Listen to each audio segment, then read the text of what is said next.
ketika bisa dibilang beliau ini nih salah satu pengikut Aki yang cukup setia juga ya di paguyuban Ki Joko Suseno, karena dia juga bisa dibilang tangan kanannya Aki nih. Jadi kegiatannya pagi, siang, malam itu ya kegiatannya terus muter. Ada istirahatnya, pulang sekolah SD langsung ngaji hafalan. Nah di situ saya ketemu Ki Seno karena berhadap-hadapan ketemu Ki Seno itu. Begini. Iya, jadi berdagangnya itu saya berhadap-hadapan dengan Ki Seno. Oke. Seperti itu. Seberang-seberangan lah ya. Iya. Cuman jualannya beda pada saat itu. Harusnya kita di situ kan ada etikanya, kita Iya, sopan bener, santun. bener. Nah, secara logika kan kita memang harus sopan santun kan. Apalagi orang yang baru kita kenal kan. Kita memang diharuskan sopan santun. Nah, di situ memang hal yang tersirat itu sampean itu banyak bawa jin. Nanya lagi, lo yakin mau ketemu jati diri katanya? Yakin, saya bilang gitu. Ya ditugasin disuruh puasa setahun, jangan batal.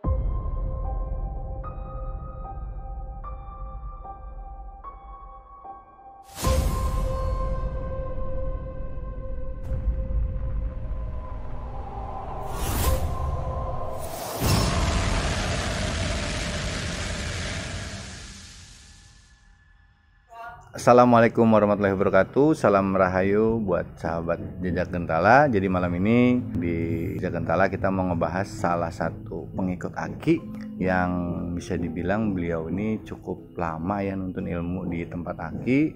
Dari basicnya dia itu mungkin ya. Jadi gini teman-teman, ketika bisa dibilang beliau ini nih salah satu pengikut Aki yang cukup setia juga ya di paguyuban Ki Joko Suseno, karena dia juga bisa dibilang tangan kanannya Aki nih. Nah ini udah hadir di Jejak Gentala buat Kang siapa namanya? Kang Ali. Kang Ali. Alhamdulillah sehat Kang. Alhamdulillah. Alhamdulillah. Ya jadi kita di sini mau ngupas nih tentang perjalanannya Kang Ali di tempat Ki Seno ya. Nah, di sini dulu Kang Ali ini awal mula perjalanan Kang Ali ini Akang asli dari Akang ini Sunda berarti ya? Masih Jawa Barat. Jawa Barat. Dari mana Kang? Dari Majalengka. Oh Majalengka. Majalengka itu banyak tempat-tempat angkat juga Kang. Banyak Banyak. banget ya Kang ya. Nah dulu di Majalengka ini basicnya Akang ini memang udah Islami dari pendidikan itu apa gimana sih Kang? Jadi saya memang berasal dari lingkungan pesantren. Dari mulai sejak SD itu udah kegiatan saya udah ngaji setiap harinya. Aja gitu ya, kayak anak-anak kecil di kampung gitu kali ya Kang ya. Iya. Maghrib ngaji gitu ya sampai Isya. Jadi kegiatannya pagi, siang, malam itu ya kegiatannya terus muter. Ada istirahatnya, pulang sekolah SD langsung ngaji hafalan. Sorenya kalau bahasa di kampung itu ngaji di kobong lah. Kobong tuh apa tuh Kang? Kobong itu kayak semacam pesantren dia. Cuman ngalong, pulang, pergi. Oh kayak pesantren kilat kali ya kalau sekarang ini bisa dibilang ya. Iya. Terus dari situ? Nah di situ setelah saya keluar dari SD, saya sama orang tua saya langsung dimasukin ke pesantren. Mondok di daerah Majalengka juga. Masih Jawa Barat juga ya. Jadi nggak jauh dari Majalengka lah pada saat itu ya. Masih wilayah Majalengka. Oh sampai tingkat SMA. Sampai tingkat SMP. Oh gitu, oke siap. Nah Kang, kalau di pesantren itu kan bisa dibilang kayak basic aja ya di ininya ya Kang ya. Berarti Akang kayak hafalan, kayak tahfiz segala macam itu udah di luar kepala kali ya. Modelnya kayak saya, teman-teman saya juga kalau buat hafalan Quran tuh udah di luar kepala, bener-bener di luar, maksudnya udah kagak ada yang hafal. Ya nggak apa-apa, sini kita intermezzo aja ya. Oke, jadi dari Akang ini pertama memang dari lingkungan pesantren lah ya. Dari lingkungan ustadz lah bisa dibilang gitu ya Kang ya. Sampai akhirnya Akang sampai SMP mondok di daerah Majalengka juga.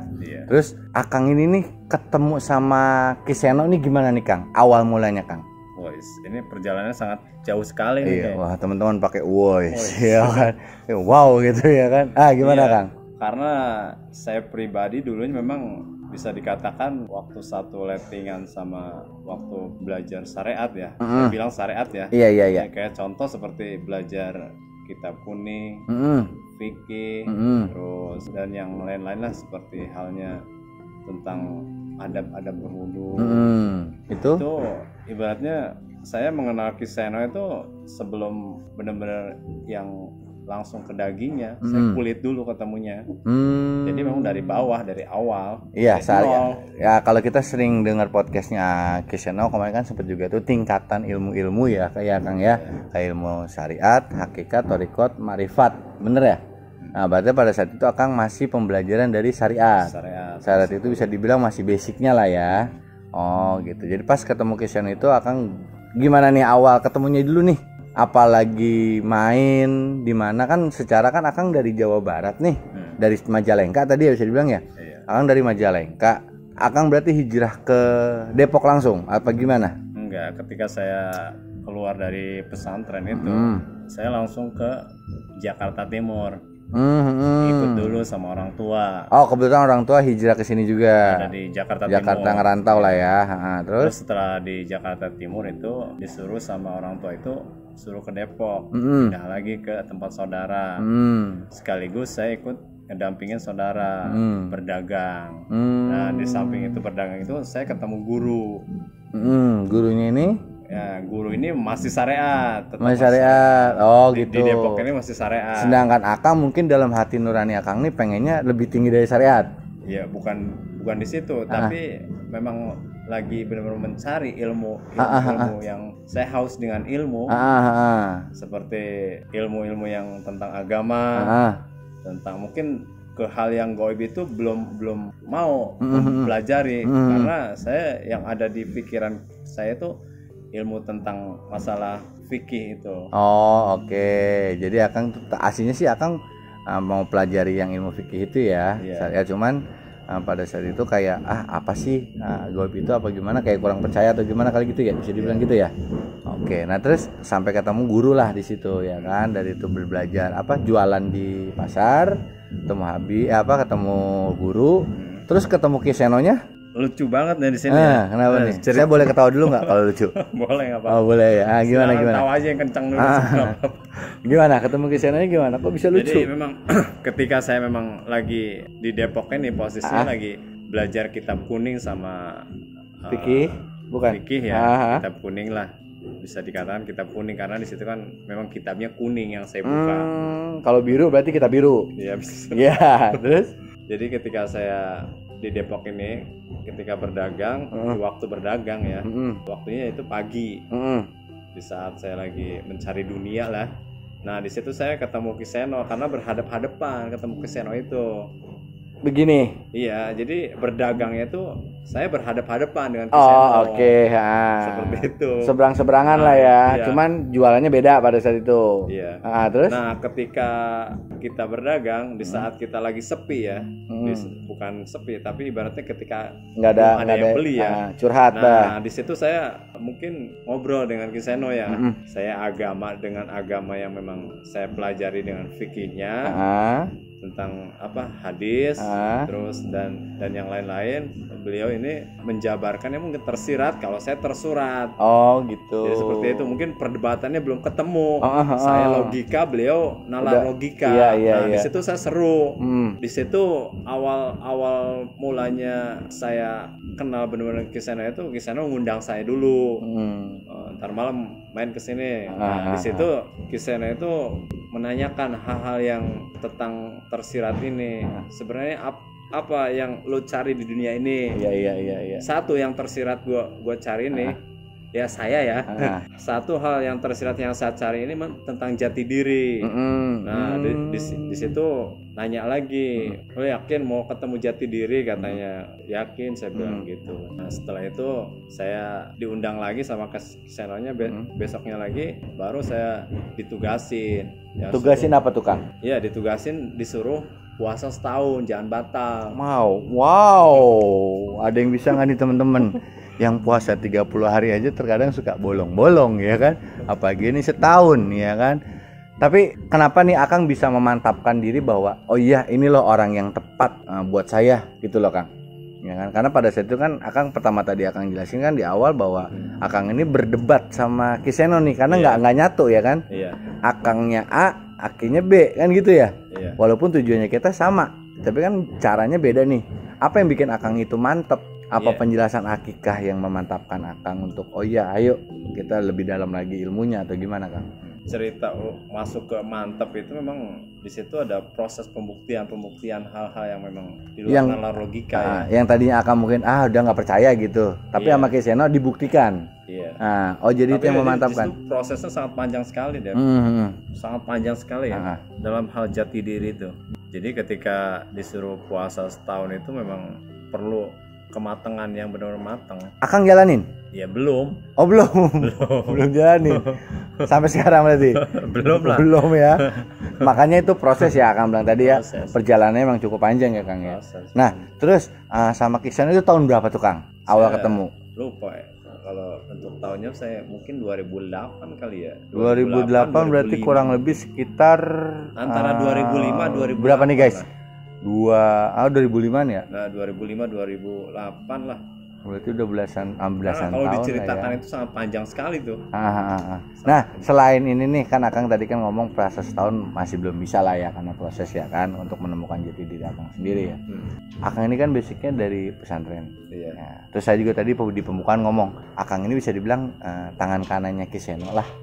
Jadi kalau misalnya kayak Aki menghadapi pasien yang memang sekiranya itu kan Aki pasti punya bantuan juga nih, punya bala bantuan lah bisa dibilang ya. Akang pun yang saya tahu, Akang ini kan memang suka ngebantu Aki, ya kan. Nah, ritual apa yang Akang lakuin atau yang diperintahkan sama Aki sampai Akang bisa seperti ini nih? Akang udah bisa ngobatin orang juga dong, pastinya dong, ya kan, ngobatin orang dari, ya maaf ya teman-teman ya kayak ilmu santet segala macam ya kan. Itu ritualnya apa tuh Kang? Ritualnya di sini kita harus banyak membersihkan diri, terutama kita harus berbanyak berzikrullah, mengingat Allah. Itu lama-lama akan terbuka sendiri tuh ya. Kayak Akang mungkin kayak nerawang itu udah bisa sekarang pasti dong udah bisa nerawang kan, karena di sini bisa bilang Akang ini kan tangan kanannya Aki nih, ya kan. Karena gini teman-teman, pada saat itu ketika saya memang awal kali ketemu sama Kiseno, Akang ini salah satu orang yang ngeliatin saya itu bener-bener kayak sinis banget. Bener gak Kang? Jujur ya? Iya. Iya. Kenapa tuh Kang yang Akang ngeliat tuh Kang? Ya memang dilihat secara logika kita kan belum pernah ketemu ya kan? Secara logika ya harusnya kita di situ kan ada etikanya kita sopan santun. Bener. Nah, secara logika kan kita memang harus sopan santun kan. Apalagi orang yang baru kita kenal kan. Kita memang diharuskan sopan santun. Nah di situ memang hal yang tersirat itu sampean itu banyak bawa jin. Jadi gitu. Ya karena emang bener. Ya, karena memang benar teman-teman ya. Jadi waktu saat saya ketemu sama Kiseno, Kang Ali ini ada juga posisinya di situ dan dia memang ngeliatin saya tuh kayak gimana gitu ya kan. Kayak kesannya saya mau menyerang Kiseno nih, padahal enggak. Pada saat itu saya emang mau bisa dibilang mau konsultasi juga lah sama Kiseno ya kan. Akang ini kayak orang ngajakin berantem sama saya gitu. Ternyata saya banyak bawa jin katanya. Ya Allah, itu jin dari mana aja Kang? Banyak ya Kang? Banyak dari mana-mana aja, dari jalanan. Dari jalanan banyak Kang ya. Pada ngikut apalagi seneng naik mobil. Nah, di sini kan Aki pernah ngomong juga nih, ya kan untuk kita lebih mendekatkan diri sama Tuhan, ya kan segala macam kita harus rajin puasa ya Kang ya. Iya. Puasa terekstrimnya Akang ketika ikut sama Kiseno itu. Puasa ngelakuin apa aja Kang? Wah, apa perlu saya buka di sini? Iya nggak apa-apa, terekstrimnya aja. Karena Aki suka ngomong kayak puasa 3 hari ngebleng. Karena kita kalau mengikutin Tuhan itu kan bisa dibilang Aki sering ngomong juga Tuhan itu jarang tidur, bukan nggak tidur nggak makan, bener nggak? Iya kan, otomatis kan kita juga kalau mau mendekatkan diri sama Tuhan ya kita harus ngikutin apa yang dilakukan sama Tuhan. Kayak jarang tidur malam, melek mata atau kita puasa gitu loh. Akang nggak pernah Akang ngelakuin nih. Jadi di sini saya pernah ngelakuin puasa 3 hari 3 malam nggak tidur sama sekali, nggak makan, yaitu ngebleng. Namanya ngebleng ya teman-teman ya kalau kayak gitu ya. Jadi selama 3 hari 3 malam itu nggak makan, nggak ketemu nasi, nggak ketemu air. Berat nggak tuh Kang godaannya kalau kayak gitu Kang? Ya kita tergantung keyakinan di sini. Kalau kita yakin mantap ya insya Allah nggak berat. Nggak berat ya. Yakin, ikhlas dan pasrah di sini kita terapin. Kalau yang 3 ini kita nggak diterapin nggak akan lulus. Ya Kang ngerasain nih hari pertama kan oke lah masih aman lah ya karena kita kan bisa dibilang jam 3 jam 4 kita sahur dong.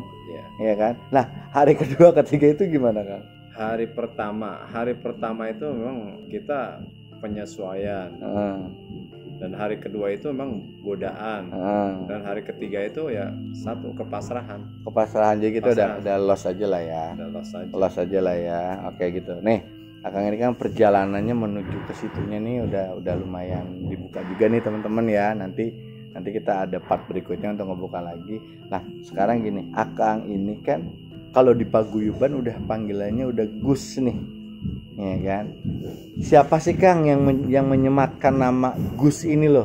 Ini nama aslinya nih Kang Ali nih, kita panggil Kang Ali. Cuman kalau udah di paguyuban Ki Joko Suseno, beliau ini udah dipanggil Gus yang dibilang tadi. Beliau ini bisa dibilang tangan kanannya Aki juga. Jadi kalau seandainya memang lagi banyak pasien dan sekiranya memang Kang Ali ini atau Gus Ali ini bisa menangani, pasti Gus Ali yang bakalan disuruh sama Ki Seno gitu loh. Nah ini awalnya jadi Gus ini gimana nih Kang? Iya, pertama memang panggilan saya itu sebenarnya bukan Gus aja ya. Sebelum Gus ini saya waktu di syariat ini udah sama Rumus Bara ini udah panggilannya udah Ustadz aja. Rumus Bara itu apa? Rumus Bara ini ketua remaja musola. Oh, primus kali, pria musola ya teman-teman ya. Jadi memang saya dulu ketua remajanya. Cuman Akang emang ada kelebihan di ilmu syariatnya udah lebih dalam daripada yang lain. Awalnya nih Akang dipanggilnya Ustadz mungkin. Terus dari Ustadz. Di situ saya kan memang belajar sama Habib ya. Di sana kemarin ikut belajar sama Habib. Nah di situ ada sebagian memanggil sampai memanggil Habib Ali, kemana Habib Ali gitu, ada.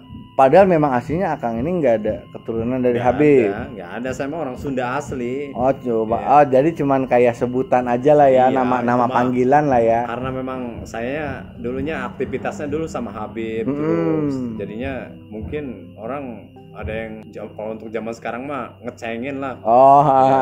Tahu bercanda, tahu serius ya. Ada anak-anak saya terkadang dipanggil Habib, mana Habib? Habib Ali gitu. Mungkin kalau saya dekat sama Ki Seno bisa dipanggil Maki Devri kali gitu ya. Cuman Ki-nya ini dalam tanda kutip kayak apa, ngeledek atau gimana ya kan, karena mungkin saking Akang dulu tuh dekat sama Habib ini nih. Lah terus dari Habib naik lagi. Nah, naik Habib naik lagi di situ. Di situ saya memang perjalanan dari gelar dari Gus ini memang sebelum saya dapat gelar ini ya, gelar Gus ini memang saya tirakat dulu, puasa dulu ya. Nah di situ saya setelah tirakat puasa dulu di meditasi di atas gunung ini, saya mungkin sama beliau ini diberi gelar. Sama guru ini kali. Kalau orang-orang kan panggilannya Ki. Kalau saya memang dari garis ulama mungkin dilihatnya ya, dari beliau mungkin lihat dari garis ulama jadi panggilannya Gus. Makanya saya bertanya sama Ki Seno, kenapa kok saya panggilannya Gus ya? Sedangkan ibaratnya saya memang asli dari tanah Sunda kan.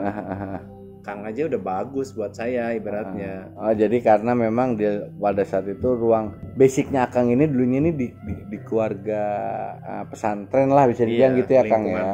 Lingkungan pesantren ya. Makanya disematkanlah nama Gus. Iya, kalau untuk Ki kan nggak cocok mungkin lah. Ki Ali. Nah, Ki Ali kan nggak cocok kan, nggak mungkin. Terus ada lagi selain Ki, selain Gus itu ada lagi tuh. Mbah. Ada Mbah juga. Mbah Ali juga. Ada juga yang manggil Mbah Ala. Mbah Ala atau Mbah Ali. Saya kan ibaratnya usia masih muda. Usia masih muda udah disebut Mbah. Tolong Mbah. Dilihat Mbah ini sama pasiennya Gus Ali kali ya. Sama gitu. Pasiennya Ki Seno juga. Ya mungkin karena ya itu notasinya emang kalau Mbah itu ya udah ini orang pinter lah gitu ya teman-teman. Oke teman-teman gitu aja ya buat Gus Ali, juga terima kasih atas waktunya udah bukan ngebongkar ya, bisa dibilang berbagi lah ya. Jadi bisa dibilang gini, dalam ilmu ini pun yang memang basicnya itu nggak bisa apa-apa bisa ya Gus ya. Bisa. Yang penting bisa. Satu niat dan keguguran hati, bisa bilang kayak gitu Gus ya. Keyakinan ya Gus ya. Terapin keyakinan. Betul. Jadi buat teman-teman nanti kalau barangkali ada yang mau belajar kayak Gus Ali ya, bisa ya Gus ya. Bisa datang gitu. Yang penting satu keyakinan sama bisa dibilang keyakinan sama keguguran hatinya teman-teman semuanya. gitu. Jadi gini, di sini kita memang tingkatan ya, dari keyakinan dulu, baru keikhlasan dan kepasrahan ini sampai tingkat memang kepasrahan di sini, yakin, ikhlas dan pasrah. Iya, itu baru bisa kayak gini lah ya, ya gitu. Jadi buat teman-teman nggak menutup kombinasi apapun, betul. Prosesnya ini lama nih teman-teman ya kan ya Gus ya, lama banget ya, dan pasti banyak godanya Gus ya. Sangat banyak. Oke, baik teman-teman, gitu aja. Kalau yang mau berbagi cerita sama kita di Jejak Gentala, boleh silahkan tulis di komen. Kita juga mau ngucapin terima kasih yang udah subscribe channel kita, karena berkat kalian kita bisa berkembang seperti ini ya teman-teman ya. Ingat, untuk video ini boleh ditonton nanti sampai habis ya Gus ya. Jangan nanggung ya, jangan di skip ya. Biar banyak ilmu yang bakalan kita bongkar di channel Jejak Gentala ini gitu ya teman-teman. Kita, jadi insya Allah saya pun akan menyalurkan ilmu-ilmu yang saya tekunin ini. Yang udah Gus Ali pelajari ya gitu ya. Oke, gitu aja teman-teman. Jangan lupa di like, comment, dan subscribe channel Jejak Gentala. Jangan lupa nyalain tombol loncengnya biar kalau ada video terbaru dari kita, teman-teman semuanya bisa tahu semuanya gitu ya. Gitu aja Gus ya. Terima kasih banyak. Assalamualaikum warahmatullahi wabarakatuh. Salam Rahayu.